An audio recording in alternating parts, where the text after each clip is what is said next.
माननीय सभापति महोदय, आज इस पुराने वक्त की आखिरी रात में खड़े होकर इस नए वक्त के आगाज की नई सुबह के दिन मैं प्रधानमंत्री श्री नरेंद्र मोदी जी, हमारे अल्पसंख्यक मामलों के मंत्री किरण रिजिजू जी का मैं बहुत इस्तकबाल करता हूं। जब वक्त के ऊपर हम बात कर रहे हैं, वक्त की रुखसती का वक्त आ गया है और नई वक्त की नई सुबह होने का वक्त आ गया है। अगर हमें इस पे बात करनी है तो मुझे चार दृष्टि से बात करनी पड़ेगी। एक, इस बिल के तकनीकी प्रावधान जिस पे बहुत सारे लोग बहुत कुछ बोल चुके हैं। दूसरा है वक्त की अवधारणा, तीसरी है वक्त की राजनीति और चौथा है वक्त की राजनीति के नाम पर होने वाली वह सांप्रदायिक बनाम सेकुलर की राजनीति। सबसे पहले हमारे नेता सदन माननीय नड्डा जी ने बताया कि किस विस्तार के साथ इस वक्त कमेटी ने काम किया, किस शिद्दत के साथ हमारी सरकार ने काम किया।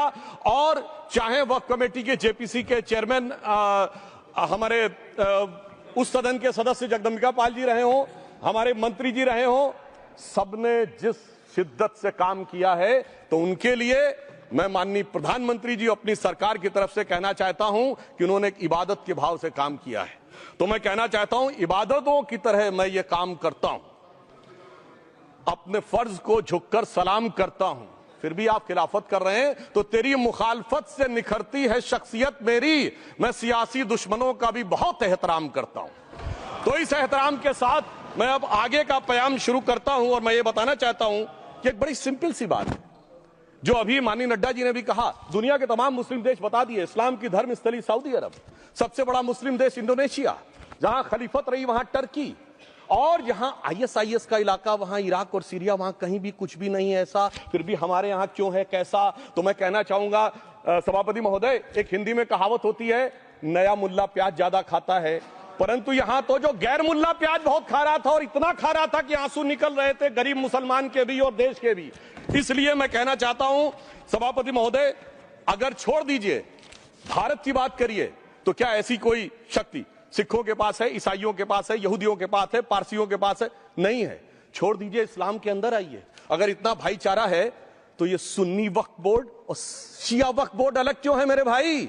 जमीन पे एक दूसरे पे एतबार नहीं है, सिर्फ सियासत के लिए साथ में आने की बात है। ये भी जरा सोचने की बात है। और जो अकलियतों में भी अकलियत है, आगा खानी है, बाकी है, जो बोहरा है, उनकी तो कोई गिनती नहीं है।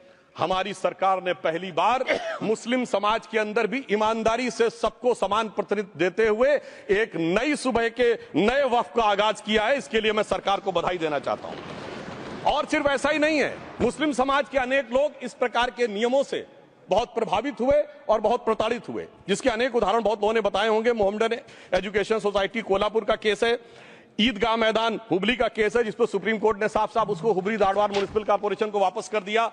अनीसा अयाशा वर्सेस तमिलनाडु वक्फ बोर्ड का केस है, तेलंगाना स्टेट वर्सेस मोहम्मद मुजफ्फर का केस है, हिमाचल प्रदेश वक्फ बोर्ड वर्सेस ख्वाजा खलीलुल्लाह का केस है, और सभापति महोदय ताजमहल पर भी दावा कर दिया गया।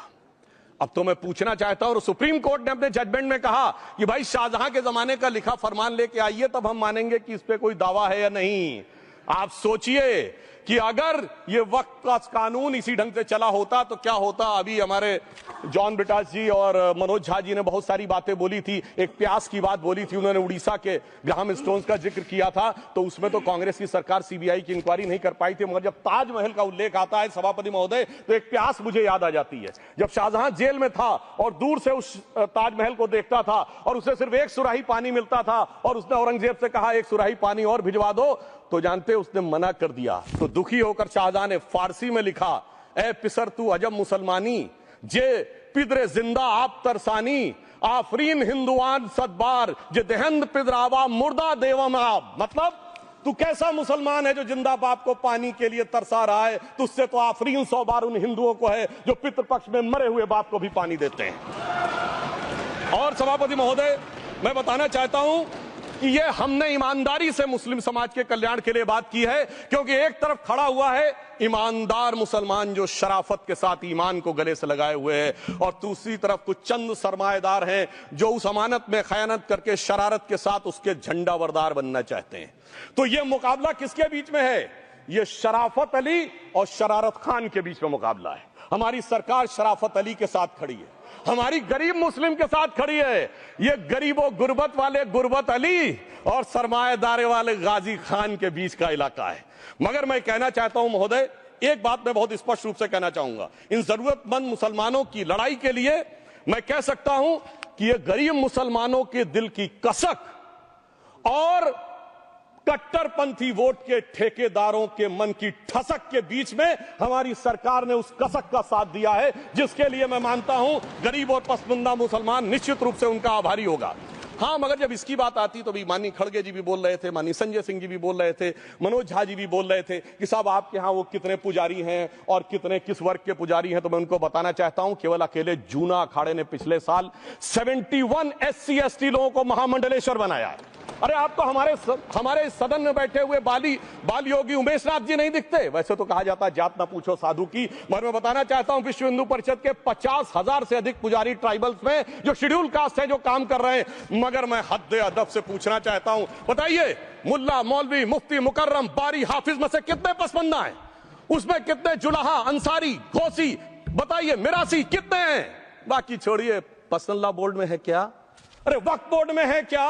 इसीलिए मैं कहता हूं खुद मियां फजीहत दूसरों को नसीहत।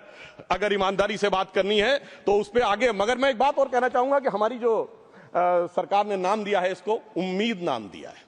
और ये उम्मीद है किसके लिए? उस ईमानदार मुसलमान के लिए और देश के हर खास व आम के लिए ये उम्मीद है। मगर सभापति महोदय, कुछ लोग वो हैं जो उम्मा का ख्वाब पाले हुए थे। उम्मा शायद हमारे बहुत से लोग समझते हो ना समझते हो, पूरी एक एंटायर जो इस्लामिक खलीफत और राज होता है उसको उम्मा कहते हैं। उम्मीद वालों को तो उम्मीद की नई रोशनी दिख रही है, उम्मा वालों की उम्मीद पे पानी फिर रहा है। तो ये उम्मीद और उम्मा के बीच का भी मामला है। परंतु मैं ये भी कहना चाहूंगा सभापति महोदय, इसके बाद सिर्फ ऐसा ही नहीं था। प्रॉपर्टीज के ऊपर, तमाम सरकारी प्रॉपर्टीज पे जिसमें बहुत डिटेल में हमारे साथी लोग गए, मैं डिटेल में नहीं जाना चाहता। भोपाल का विषय है, हैदराबाद का विषय है, मुंबई का है, लखनऊ का है, पटना का है, बहुत प्रकार से है। माननीय लालू प्रसाद यादव जी का विषय जब बताया गया था तो बहुत ज्यादा हमारे मनोज झा जी बोल रहे थे, तो अब मैं उसके डिटेल में नहीं जाना चाहता हूं। सबने वो वीडियो देखा है। बस एक लाइन में उनके लिए कहना चाहूंगा, वो कुछ भी बोल रहे हैं, जिसे कहते हैं बिगड़ी बात बने नहीं, लाख करो किनकोए, रहीमन बिगड़े दूध को मथे न माखन होए। अब जो बोलना था वो बोल चुके, सबके सामने वो आ चुका। अब एक बात और है, दूसरे धर्म स्थलों के बारे में विषय आता है तो मैं याद दिलाना चाहता हूं, केरला के कैथोलिक चर्च ने 31 मार्च 2025 को जो लिखा, सिर्फ उसकी लास्ट की 2 लाइन बोलना चाहता हूं। We request the central government to get the amendment bill passed as early as possible so that the tears of thousands of suffering people in the place like Munambam can be wiped out only by a legal amendment that can provide a permanent solution to their suffering. We urge all the MPs from opposition party to support the bill so that the historic legislation can become unanimous. मगर सभापति महोदय, ये अल्पसंख्यकों की बात करने वाले जब अल्पसंख्यक की बात आती तराजू पे तौलते हैं, किसका वेट ज्यादा है, किसकी धमक ज्यादा है, किसकी खनक ज्यादा है, फिर तय करते हैं कि माइनॉरिटी के साथ आना है, किस माइनॉरिटी के साथ नहीं आना है। और मैं एक और बात कहना चाहता हूं, तमिलनाडु के तेरी मंदिर की बात आई, यमुनानगर में गुरुद्वारे की बात आई, केरल में क्रिश्चियन कम्युनिटी की जमीन की बात आई। बहुत सारे लोग प्लेसेस ऑफ वर्शिप के एक्ट की बात करते हैं, तो as per places of worship act Tamil Nadu का मंदिर का तो स्टेटस नहीं चेंज हो सकता भाई। 15 अगस्त 47 के बाद किसी प्लेस ऑफ वर्शिप का स्टेटस नहीं चेंज हो सकता, तो वक्फ बोर्ड को क्लेम फॉरफिट कर देना चाहिए, because it is in contrast to the places of worship act. परंतु अब सुनिए, यही गुरुद्वारे के बारे में भी होना चाहिए। मगर सभापति महोदय, चाहे वक्फ बोर्ड का एक्ट हो, चाहे प्लेसेस ऑफ वर्शिप एक्ट हो, एक ही को फायदा होना है, जिसे कहावत में कहते हैं खरबूजा छुरी पर गिरे या छुरी खरबूजे पे गिरे, आखिर में कटना भगवे रंग के खरबूजे को ही होता है। अब मैं यह भी बताना चाहता हूं कि इन संपत्तियों के द्वारा जो कुछ हुआ, उन्होंने इतनी चीजों को लिया है, इतनी चीजों को लिया है। एक पुराना उर्दू का शेर है कि मिटे नामियों के निशान कैसे कैसे, और ये जमीन खा गई आसमां कैसे कैसे। इस जमीन ने कैसे कैसे लोगों को अपने में समा लिया, इसकी तमाम तारीख गवाह है। अगर मैं इसमें बहुत डिटेल में जाऊंगा तो सदन का बहुत सारा वक्त जाएगा, परंतु मैं एक बात ये कहना चाहता हूं कि जब इतना ज्यादा आगे बढ़ गया तो फिर कोर्ट ने आगे इंटरवेंशन करना शुरू किया। मैं डिटेल में नहीं जाना चाहता हूं। अभी कार्तिकेय शर्मा जी ने बहुतों ने बोला सैयद फसल का case versus union of government, Allahabad high court के केस को कहा, मगर Bashir versus state of West Bengal case में उन्होंने बहुत क्लियर कट कहा है कि waqf is not a religious religious denomination in accordance with Article 26 of the Constitution, so the matter relating to the restricting the economic, financial, political and other sectoral activities that may be associated with religious practice under Article 25(2)(a) of the Constitution can be regulated by the state. तो मुझे लगता है अब इसके बाद कोई किंतु परंतु का स्कोप नहीं रह जाना चाहिए। परंतु उसके बाद भी सभापति महोदय जो कानून को न माने, जो कहे संविधान को नहीं मानेंगे और जो ये कहे कि साहब अदालत के आदेश को भी नहीं मानेंगे, तो फिर इसका मतलब उसके मन में तो एक ऐसी बादशाही आ गई है। इसके लिए मुझे सभापति महोदय वो पुरानी वाली फिल्म अगर लोगों को याद हो तो मुगले आजम का वो सीन याद आता है कि जब अकबर ने अनारकली को कैद कर लिया तो सलीम कहता है जब्त मैं करूं जिसकी की जमीन वीरान हो गई है, जब्त वो न करे जिनके सिर्फ शौक के बाद चाहत को ठेस पहुंची है। ये जिल्ले इलाही की बादशाही नहीं बल्कि खुदाई है। मैं कहना चाहता हूं जो संविधान को न माने, कानून का न माने, इसका मतलब वो अपनी खुदाई में जी रहा है। तो ये वो लोग हैं। और वैसे मैं सभापति महोदय खुदाई से आजकल बहुत से लोगों को डर लगता है, क्योंकि जहां जहां खुदा है वहां वहां भगवान है, जहां जहां खुदा है वहां वहां भगवान है। बाकी आप सब बहुत बुद्धिमान हैं। अब मैं ये भी बात कहना चाहता हूं, और वैसे आखिर में उस अनारकली को कैद से छुड़ाने के लिए सलीम का एक हिंदू साथी दुर्जन सिंह ही आया था। मैं कह सकता हूं कि वक्फ की इस मुकद्दस जमीन को अगर कैद करके रखा है तो उन चंद लोगों ने जिनके दिमाग आज भी उन चीजों में भरे हुए हैं कि कोई समझता हम तो किसी जमाने में हुक्मराने वक्त थे, कोई कहता हुजूर नवाब थे, कोई कहता बादशाह आलमगीर थे, कोई कहता है बादशाह गाजी जिंदा पीर थे। तो नदीमुल हक साहब ने जो बोला था ना, किसी के बाप का हिंदुस्तान थोड़ी है, बिल्कुल मैं कहना चाहता हूं जिन्होंने इस देश के लिए खून बहाया उनके बाप का हिंदुस्तान है, उस गरीब मुस्लिम कारीगर के बाप का हिंदुस्तान है। पर जो ये कहते हैं कि आगरे का लाल किला किसके बाप ने बनवाया, आगरे का किला किसके बाप ने बनवाया, दिल्ली का किला किसके बाप ने बनवाया, हैदराबाद का चार मीनार किसके बाप ने बनवाया, उसके बाप का यह हिंदुस्तान नहीं है। और उसके बाद भी जो आप करना चाहते हैं, अगर इस रास्ते में आप कांटे बिछाना चाहते हैं तो उनके लिए एक लाइन कहना चाहता हूं सभापति महोदय, तेरी तमन्ना है पर हम खार न बोने देंगे, खार कांटों को कहते हैं, तेरी तमन्ना है पर हम खार न बोने देंगे, तुझे हम राह की दीवार न होने देंगे, तू सबको रौंद कर आगे जो निकलना चाहे हम तेरी इतनी भी रफ्तार न होने देंगे। और इसीलिए हमारी सरकार ने इस विषय के ऊपर एक सही और सटीक प्रयोग करने का प्रयास किया है। मैं दूसरी बात यह भी बताना चाहता हूं, हमारे डीएमके के तिरुचि शिवाजी ने अनायास अकारण यह बात बोली थी कि उस समय जब जिन्ना का उल्लेख करते हुए उन्होंने कहा कि पार्टीशन के समय, तो मैं उनके सुलभ संज्ञान के लिए बता देता हूं, 1946 की कॉन्स्टिट्यूएंट असेंबली में मद्रास प्रेसिडेंसी में 30 आउट ऑफ 30 सीट जो थी वो मुस्लिम लीग ने जीती थी विद 95% ऑफ वोट्स, और एक भी मुस्लिम वहां के बाद बाहर नहीं गया। इसलिए मैं ईमानदारी से कहना चाहता हूं, फैक्ट को समझिए। और जो मद्रास प्रेसिडेंसी के मुस्लिम लीग के अध्यक्ष थे और पीजे पोकर साहब बहादुर और मोहम्मद इस्माइल, वही बाद में इंडियन यूनियन मुस्लिम लीग के अध्यक्ष बने, और उन्होंने 28 अगस्त 1947 को सेपरेट इलेक्टोरेट मांगे, जो कोई जाके कॉन्स्टिट्यूएंट असेंबली की डिबेट में पार्लियामेंट किया। आप वेबसाइट पे पेज नंबर 270 पे जाके पढ़ लीजिएगा। सरदार पटेल ने बड़े गुस्से में इस बात को कहा, अब जो हो गया सो हो गया, एक रात में दिल नहीं बदल गया, मगर अब देश के लिए कैसे आगे बढ़ना है उसके लिए ईमानदारी से आगे आओ। और खैर मैं अंबेडकर जी और पटेल जी के बहुत सारे वो कोट कर सकता हूं, सारी बातों को छोड़िए। मगर अफसोस की बात यह है सर कि अभी मनोज झा जी ने बोला था हम में से कोई शक है, कोई हूण है और ये करिए। अरे भैया जमाने चले गए, अब जेनेटिक सीक्वेंसिंग का जमाना आ गया है। और जेनेटिक सीक्वेंसिंग ने क्या प्रूव किया है, दुनिया के सबसे बड़े मुस्लिम देश इंडोनेशिया के राष्ट्रपति आए थे और राष्ट्रपति भवन में उन्होंने डिनर के दौरान कहा कि few weeks back I got my genetic sequencing done and I was told that I am an Indian GDN. अरे साहब कहां गुलामी की मानसिकता में पड़े हुए हैं सभापति महोदय। और यहां गुलामी की मानसिकता इस कदर पैबस्त है लोगों के दिमागों में। किसी सदन के एक सदस्य यहां विराजमान है, वो उस समय महाराणा सांगा का उल्लेख कर दिए। मैं ईमानदारी से कहता हूं एक भी इंडियन सोर्स में इसका उल्लेख नहीं है, सारे के सारे फॉरेनर्स और लुटेरों के सोर्स में उल्लेख है। इसीलिए मैं कहता हूं ये गुलामी के जिन्होंने गुलाम बनाया उनके सोर्सेस पे यकीन न करिए। और वैसे थोड़ा सा आउट ऑफ कॉन्टेक्स्ट हो तो ये भी बोल दूं, हमारे सदन के बहुत सदस्यों को नहीं पता होगा, अलेक्जेंडर के आक्रमण का किसी भारतीय सोर्स में कोई उल्लेख नहीं है, पोरस नाम के किसी राजा का उल्लेख नहीं है, सिर्फ और सिर्फ ग्रीक में है। इसलिए गुलामी की मानसिकता से बाहर निकलिए, तब इन चीजों को आप सही ढंग से समझने में सफल होंगे। मेरा अब यह भी अनुरोध अपने सदस्यों के साथ है। वक्त की अवधारणा के बारे में बहुत कुछ बोला जा चुका है कि ओरिजिनली कहां से आया, पर मैं इतना कहना चाहूंगा, सबसे पहले वक्त का उल्लेख आता है जब ससनिड एम्पायर को खलीफा उमर ने कैप्चर किया तो आज का जो सदन इराक है उसके इलाके को उन्होंने वक्फ डिक्लेयर किया और वो स्टेट के द्वारा कंट्रोल होता था। स्टेट के बारे में माननीय नड्डा जी ने अभी बताया कि बड़े बड़े देशों में किस ढंग से होता था। सर सैयद अहमद खान ने भी वक्फ को मूल इस्लाम का हिस्सा न मानते हुए इसके लिए मुजार शब्द कहा है जो शरिया के अंतर्गत आता है, और इसी के लिए उन्होंने फतवा आलमगीरी को भी कोट किया था।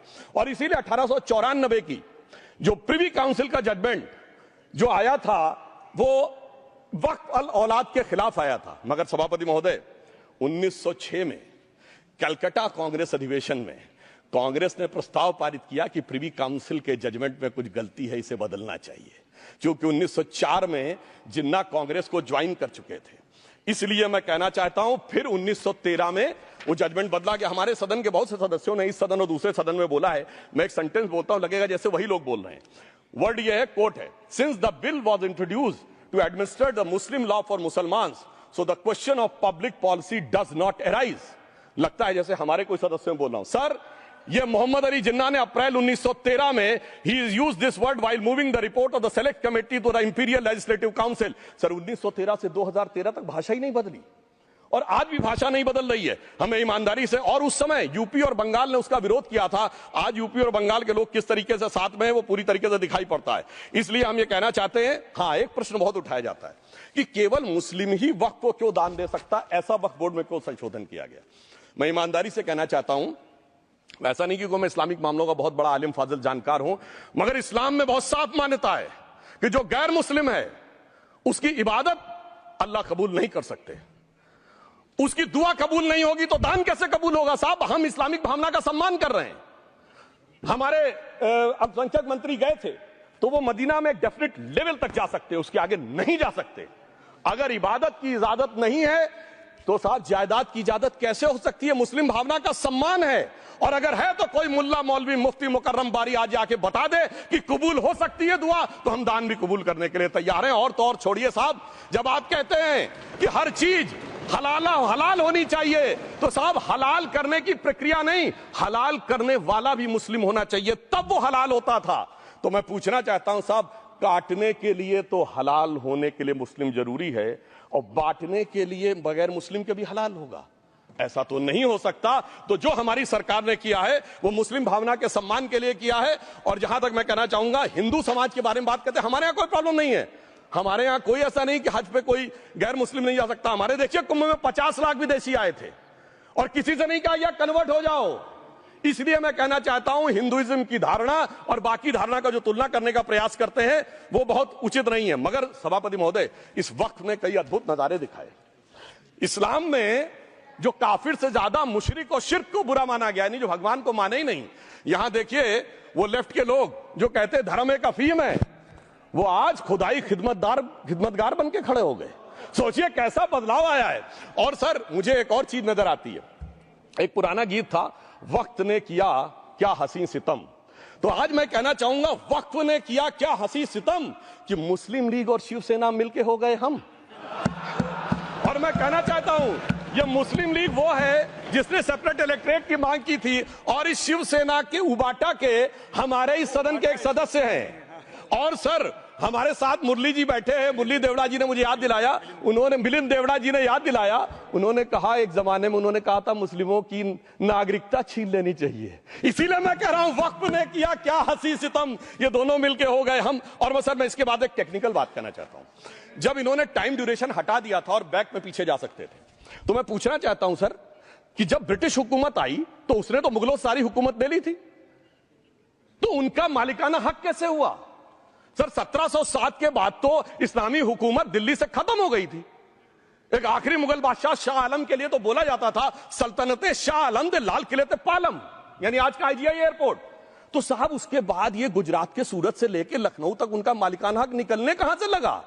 अरे भाई जब दिल्ली को कैप्चर किया था अंग्रेजों ने तो सारी जमीन अंग्रेजों की थी। तो जब मैं अपने कांग्रेस के मित्रों से पूछना चाहता हूं, ये जब गवर्नमेंट ऑफ इंडिया एक्ट में पावर डीड ट्रांसफर की थी तो पढ़े नहीं थे क्या, या खोखले कागज पर साइन कर लिए थे, या कागज सही था आप खोखला करने की बात है। मैं पूछना चाहता हूं, जब 250 साल तक वो हुकूमत ही नहीं रही तो उस हुकूमत के फरमान की लेजिटिमेसी कैसे हो सकती है। ये मैं कानूनविदों के लिए भी एक फूड फॉर थॉट रखने की बात करता हूं। और दूसरी बात मैं कहना चाहता हूं, ये किन हुकूमतों की बात कर रहे हैं सभापति महोदय। अगर सूरत नगर निगम पे दावा है मुगल के जमाने का और तमिलनाडु के मंदिर पर अरकाट के नवाब का, सभापति महोदय, ये वो हुकूमतें थी जो जजिया लगाती थी, ये वो हुकूमतें थी जो जिम्मी का कॉन्सेप्ट रखती थी, ये वो हुकूमतें थी जो गाजी की बात करती थी। क्या भारत के संविधान में उन हुकूमतों के फरमान को सही मान्यता देना सही है? बिल्कुल गलत है। मैं कहता हूं बाबा साहब अंबेडकर के संविधान में यदि आप ऐसी हुकूमतों के फरमान को रखने की कोशिश करते हैं तो this is fraud on constitution, और हमारी सरकार ने अगर बैकडेट से वो बंद किया है तो उस फ्रॉड को रोकने की पूरी व्यवस्था की है। और यहां पर मैं ये भी कहना चाहता हूं सभापति महोदय, जमींदारी उन्मूलन 1948 में हो गया, मगर ये बाद में जमींदार कैसे क्रिएट हो गए? हमने बचपन में विनोबा भावे, हम लोग के जन्म से बहुत पहले की बात है, विनोबा भावे जी के भूदान आंदोलन की बात सुनी थी, जिसमें जमींदारों से पैसा लेके, जमीन लेके गरीबों को दी जाती थी। पर सभापति महोदय, कभी आपने सुना कि गरीबों की जमीन जमींदारों को मिल जाए? वो 2013 के बोर्ड ने वो व्यवस्था कर रखी थी। यानी वो भूदान आंदोलन था गांधी जी के शिष्य विनोबा जी का, तो आज के गांधियों के नेतृत्व में भू हड़प आंदोलन शुरू हो गया। अगर वो भूदान आंदोलन था तो ये भू हड़प आंदोलन था। इसलिए मैं एक और बात भी कहना चाहूंगा सभापति महोदय कि जिन हुकूमतों के फरमान की बात की जाती है, एक और फैक्ट है, इसको कोई अन्यथा न ले, जितने मुस्लिम बादशाह अलाउद्दीन खिलजी के बाद उन्होंने बगदाद की खलीफा का खुतबा पढ़ा है, that is a foreign rule, it's on record. कैसे उसको भारत सरकार मान्यता दे सकती है? इसलिए मैं कहना चाहता हूं जरा सा गौर से देखेंगे तो हकीकत आपके सामने आ जाएगी। और क्या कभी किसी ने कल्पना की, किसी क्रिश्चियन ने तो नहीं कहा कि इंडिया गेट हमारा है, गेटवे ऑफ इंडिया हमारा है, और चर्च नहीं सही फिर भी चर्च गेट हमारा है? तो फिर यह केवल किसी एक के दिमाग में क्यों आती है? हमने जो इवैक्यू एक्ट के तहत दे दिया था पाकिस्तान के गए लोगों को, क्या हमारे जो सिख और हिंदू भाई आए थे उनकी जमीनें मिली? अरे महाराजा रणजीत सिंह की राजधानी लाहौर थी और काबुल तक था राज, तो क्या उन्होंने जमीनें नहीं दान दी होगी गुरुद्वारे और मंदिरों को? वो मिली? अरे वो तो छोड़िए, ननकाना साहब और करतारपुर साहब तक नहीं मिला था। इससे दिखाई पड़ता है कि कितनी एक तरफा हम लोगों ने कोई निगोशिएट ही नहीं किया और उसे करने की बात कही थी। इसलिए मैं कह सकता हूं सर कि अब हमारी सरकार ने जो संशोधन किए हैं, अब यह मजहबी हुकूमत के फरमान से नहीं, बाबा साहब अंबेडकर के संविधान से चलने वाला है। अब मैं अंत में उस विषय के ऊपर आता हूं जिसे सांप्रदायिक राजनीति बनाम सेकुलर राजनीति इसके ऊपर कहा जाता है।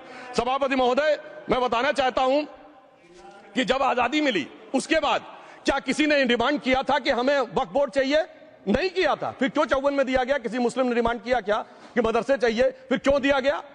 मुस्लिम समाज तो राष्ट्र की मुख्य धारा में आने को तैयार था, इसीलिए यूसुफ खान, दिलीप कुमार के नाम से आने में उन्हें कोई प्रॉब्लम नहीं थी। महजबीन बानो को मीना कुमारी के रूप में आने में प्रॉब्लम नहीं थी। मुमताज बेगम को मधुबाला बन के आने में प्रॉब्लम नहीं थी।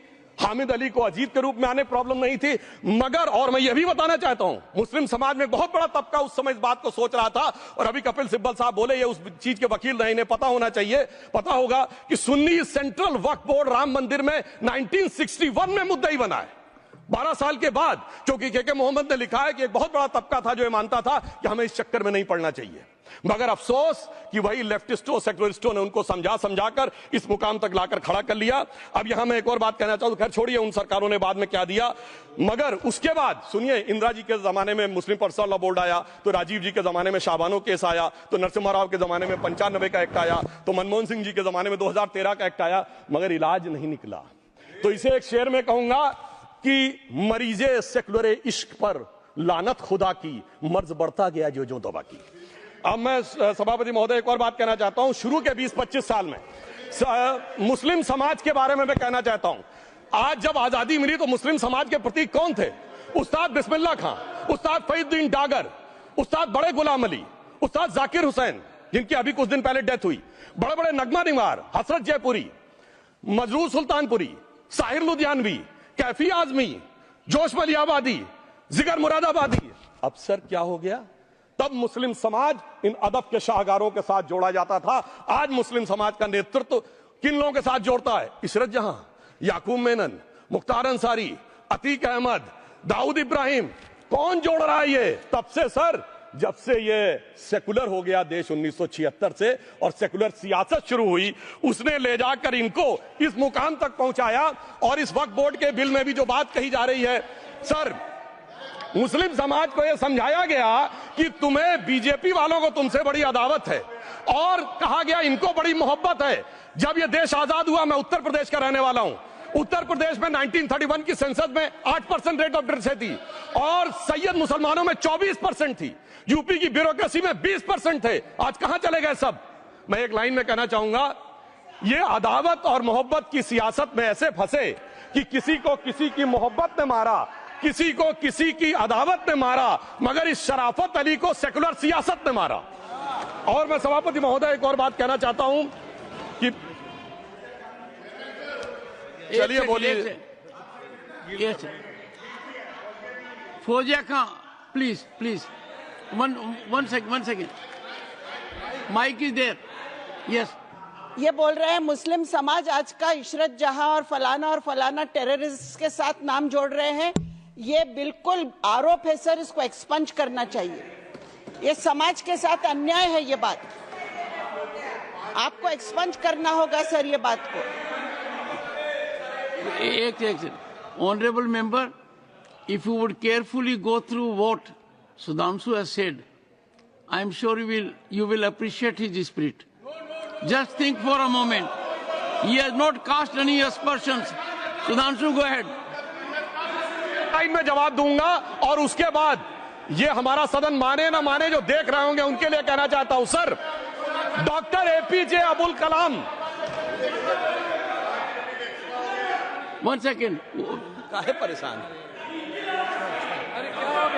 Vaiko ji, honourable member, Vaiko ji, oh my god, Vaiko ji,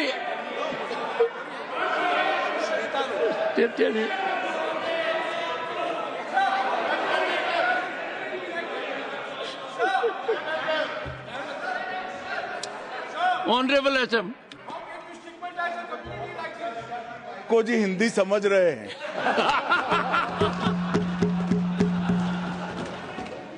One second. Fauziya Khan, one second. First, I think. One second. Sir क्या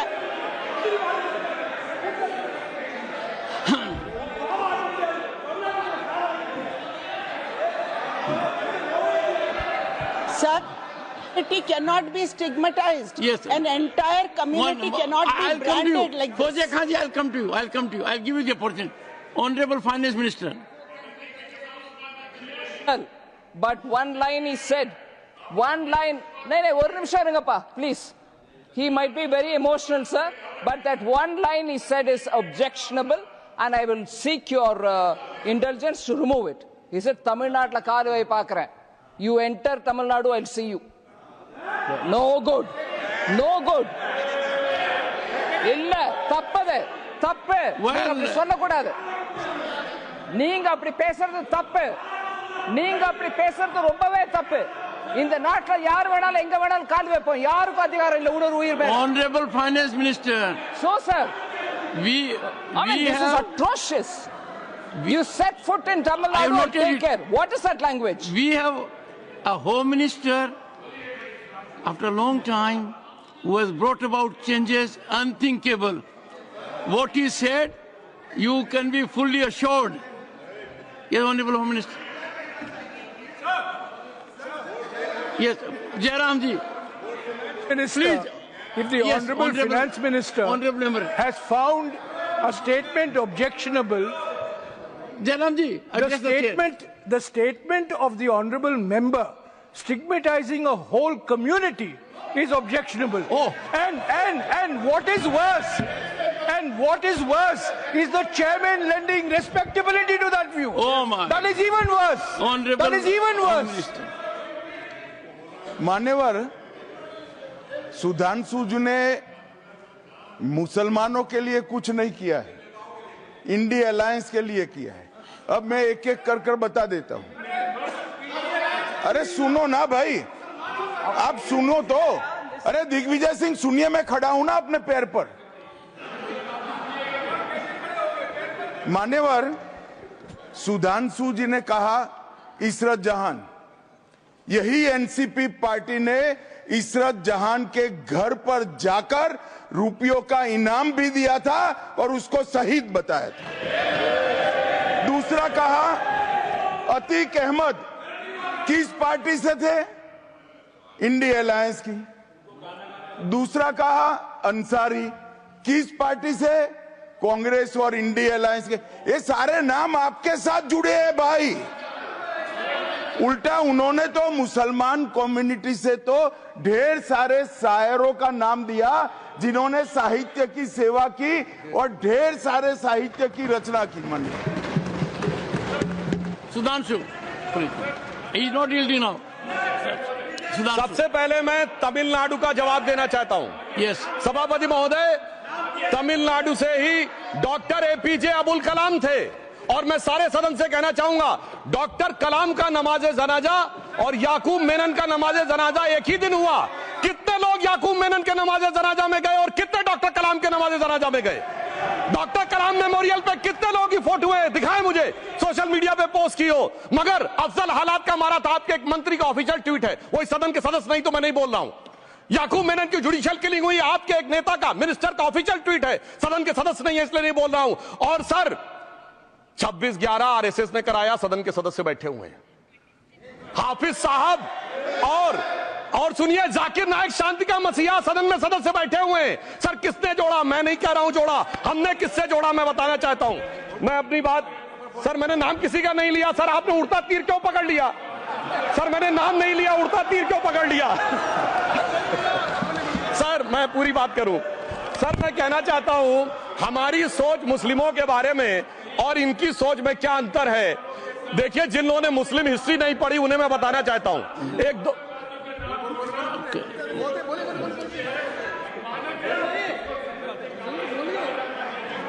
सभापति महोदय, मैं थोड़ा उन लोगों को इस्लामिक हिस्ट्री के बारे में बताना चाहता हूं। Honourable Digvijay Singh, please, no I'll give a chance. I'll give. Honourable Digvijay Singh ji. माननीय सभापति महोदय, जो माननीय सदस्य ने बात कही है, मैं सुन रहा था डॉक्टर त्रिवेदी जी की बात। उन्होंने कहा था ऐसे ऐसे ऐसे मुसलमान हम लोगों के साथ हैं और वैसे वैसे मुसलमान इन लोगों के साथ हैं। बात यह है कि आपने जिस तरह से इस पूरी बात कही है ये घोर आपत्तिजनक है, अपमानित करती है और जो माननीय सदस्य ने भी मेरे बारे में भी कहा है मैं उनकी निंदा करता हूं। Honourable home minister, honourable home minister, honourable home minister, एक second. Okay, one second, your mic will be on. जी महोदय, मुझे ये सब कहने की जरूरत नहीं है, लेकिन जो गुजरात में दंगे और फसाद हुए कौन कौन उसके लिए जिम्मेदार थे बताइए। Honourable home minister.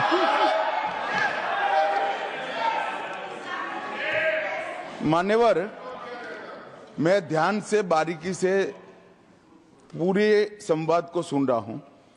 माननीय सदस्य सुधांशु जी ने दिग्विजय सिंह का नाम नहीं दिया। अब वो खड़े होकर कहे मेरे बारे में कहा, इससे साबित हो गए। और अभी भी मौका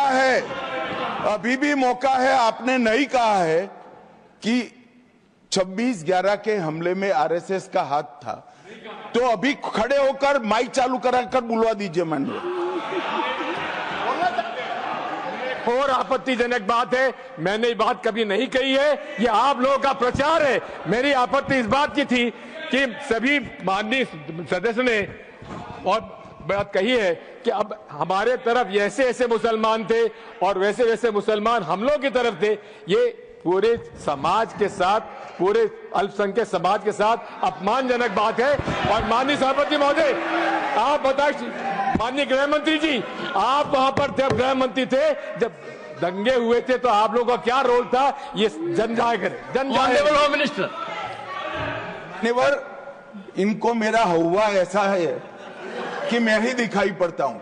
आपकी सुनिए, अब सुनिए ना दिग्विजय सिंह, सुनिए, एक मिनट सुनिए। दंगे शांत होने के बाद 18 महीने के बाद मैं गृह मंत्री बना। दंगा हुआ तब मैं गृह मंत्री नहीं था। सुधांशु त्रिवेदी, संदर्भ में किसी का नाम नहीं लिया। अजीज बर्नी की किताब थी 2611 एंड आरएसएस कॉन्स्पिरेसी, कोई जाके चेक कर ले उसमें कौन कौन कहां कहां था। अब मैं मुसलमानों के बारे में कहना चाहता हूं, मुस्लिम समाज के लिए। बहुत से लोग ऐसे हैं जिनको मुस्लिम समाज की हिस्ट्री नहीं पता है। मैं बताना चाहता हूं, भारत से जब न्यूमेरिक सिस्टम सबसे पहले गया तो अल जहर थे सबसे पहले, जिन्होंने जाके 1793 में जो सूर्य सिद्धांत था उसका अरबी में ट्रांसलेशन हुआ सिंध हिंद। और हम बता रहे हैं हम किस तरह के मुस्लिम को साथ रखते हैं। डॉक्टर कलाम से बड़ा आलिम इस्लाम में साइंसदान नहीं हुआ, और आरिफ मोहम्मद खान साहब जो बिहार के गवर्नर हैं, उनसे बड़ा आलिम फाजिल मुसलमान आज सियासी जमात में तो नहीं होगा, ये मैं दावे के साथ कह सकता हूं। मगर मैं बताना चाहता हूं सर, उसके बाद उन्होंने एक किताब लिखी, एक सर 10th सेंचुरी के मुस्लिम राइटर थे जिन्होंने किताब लिखी, उसका नाम था the compendious book of balancing and completion according to Hindu calculation, जिसको शॉर्ट में अल जब्र कहा गया, और वहां से अलजबरा निकला। और सर उसके बाद अल ख्वारिज्म आया। और सर आज मेरे ख्याल से सदन के बहुत से लोगों को नहीं पता होगा, ये जो एल्गोरिथम वर्ड है ये अल ख्वारिज्म से आया हुआ है। एक जमाने में इस्लाम में बैतुल हिकमत था, यानी वो सबसे बड़ा हिकमत का केंद्र था, जब एक से एक लोग होते थे। बहुतों को नहीं पता होगा कि कोलंबस ने जिस नक्शे के थ्रू दुनिया ट्रेवल किया था वो बनाने वाला भी एक मुस्लिम था, अल इदरीसी। मगर सर एल्गोरिथम आज ऐसा बदला कि एआई के एज में दलगत भावना से ऊपर उठकर औरंगजेब के साथ खड़े हो गए। सर ये एल्गोरिथम किसने बदल दिया, ये मैं बताना चाहता हूं। इस पे थोड़ा सोचने की जरूरत है। इसलिए मैं कहता हूं मुस्लिम पॉलिटिक्स की सोच क्या थी, हमने किन मुसलमानों का साथ दिया है, मैं बताना चाहता हूं सर। वीर अब्दुल हमीद की शहादत की 50वीं वर्षगांठ 2015 में हुई। प्रधानमंत्री मोदी जी ने उनके पूरे परिवार को और उनकी पत्नी को बुला के सम्मानित किया, और इन लोगों ने उस यासीन मलिक को, जिसके ऊपर 3 एयरफोर्स के ऑफिसर्स को हत्या करने का आरोप था, वो प्रधानमंत्री आवास में सर साफ दिखाई पड़ता है कौन किसके साथ खड़ा हुआ है, कौन किस तरह के मुसलमान के साथ खड़ा हुआ है। और सर मैं ये भी कहना चाहता हूं सर, ये सर अपने टर्न पे बोलिए सर, पिछले 30-35 सालों से हुआ खड़ा किया जा रहा है। 1990 में जब राम मंदिर आंदोलन हुआ, कहा गया बीजेपी आएगी उत्तर प्रदेश में खा जाएगी। सर बीजेपी आने के बाद उत्तर प्रदेश में जानते क्या हुआ सर, 22 साल से शिया सुन्नी के बीच में जो दंगे चलते थे और मदे साहबा का जुलूस नहीं निकलता था, शिया समुदाय का मदे साहबा का जुलूस लखनऊ में हमारी सरकार में निकलना शुरू हुआ। और उसके बाद कहा गया केंद्र में भाजपा आएगी तो खा जाएगी। सर अटल जी की सरकार आई, इतनी शानदार स्थिति रही। उसके बाद कहा गया गुजरात में आएगी तो भाजपा खा जाएगी। सर गुजरात का मुसलमान आज सबसे समृद्ध मुसलमान है, सबसे ज्यादा जकात वहां से आता है। उसके बाद कहा गया मोदी जी की सरकार आएगी तो क्या होगा। सर मोदी जी की सरकार आने के बाद हमारे साथियों ने बताया है अल्पसंख्यक समुदाय के 70% लोग हैं जिनको किसी न किसी एक योजना का लाभ जरूर मिला है। और सर फिर कहा गया सीए आएगा तो नागरिकता छिन जाएगी। सर उसके बाद भी आपने सब देखा, और सर हम बचपन में सुनते थे कि राम मंदिर बनने लगेगा तो मिडिल ईस्ट के देश पेट्रोल देना बंद कर देंगे। सर राम मंदिर भी बन रहा है, और भारत मिडिल ईस्ट कॉरिडोर भी बन रहा है, और अबू धाबी में भी मंदिर बन रहा है, और 4 मुस्लिम देशों ने सर्वोच्च नागरिक सम्मान मोदी जी को दिया हुआ है। इसलिए मैं कहना चाहता हूं सर, मर्ज हो तो उसका इलाज किया जा सकता है। जैसे हमारे यहां वैद धन्वंतर माने गए हैं, इस्लामी अकीदे में वैद हकीम लुकमान माने गए, तो कहा गया है उनके लिए कि इसमें क्या रखा है, देखे है जो तू आन के पास, बददुमा वहम की दारू नहीं लुकमान के पास। यानी मर्ज का इलाज है, पर वहम का इलाज तो हकीम लुकमान भी नहीं कर सकते जो आपने पाल कर रखा है। मैं कहना चाहता हूं हम किन मुसलमानों की बात करते हैं। आप गंगा जमुनी तहजीब की बात करते हैं। सर दारा शिकोह औरंगजेब का बड़ा भाई था, उसने उपनिषदों का अध्ययन किया, संस्कृत में अनुवाद कराया और नाम रखा सिर्रा अकबर, यानी वर्ड्स ऑफ गॉड। मैंने किसी को दारा शिकोह की जयंती मनाते हुए नहीं देखा। मैं पूछना चाहता हूं बेगम बीबी ताज, उनके घर पे जाते किसी ने सुना? सर ये बताइए, आलम शेख इतने बड़े कृष्ण भक्त के कवि, किसी ने सुना उनके घर पे जाते हुए? मलिक मोहम्मद जायसी जिन्होंने पद्मावत लिखा, उत्तर प्रदेश के रहने वाले, उनके घर पे कोई गया?